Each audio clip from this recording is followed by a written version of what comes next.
Dear friends, ఇది నిజంగా జరిగినటువంటి కథే. ఇక్కడ ఏం జరిగిందో ఒకసారి జాగ్రత్తగా గమనిద్దాం. ఎముకలు కొరికే చల్లటి రాత్రి ఒక ముసలి పేదవాడు ఒక ధనికుడి ఇంటి ముందు ఆ ఇల్లు గల శ్రీమంతుడికి కనిపించాడు.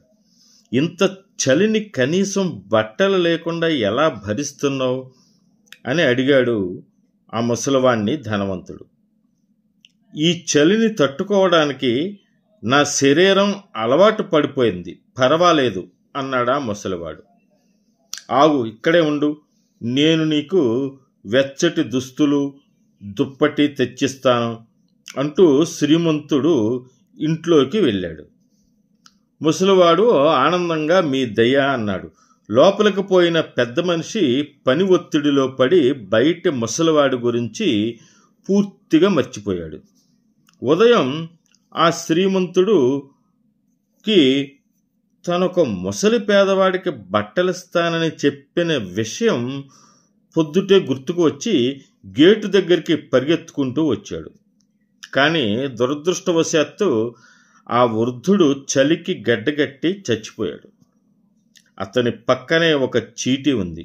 ఆ చీటీ తీసి చదివాడు. అయ్యా, ఇంతకాలం నాకు చలిని తట్టుకొని జీవించే శక్తి ఉండేది. మీరెప్పుడైతే నాకు వెచ్చని బట్టలు ఇస్తానని హామీ ఇచ్చారో అది నా శక్తిని హరించి వేసింది. మీ మాటలకు నేను బానిసనైపోయాను. నాకు మరణం ఆసన్నమైంది. ఇంక మీకోసం ఎదురు చూడలేను. మీరు సహాయం చేయకపోయినా పర్వాలేదు, శుష్క వాగ్దానాలు మాత్రం చేయకండి. మాట నిలుపుకోలేకపోతే మీకేం జరగకపోవచ్చు, కానీ అవతల వాళ్ళకి ఎటువంటి పరిస్థితి వస్తుందో మీరు ఊహించగలరా అని ఉంది ఆ చీటీలో.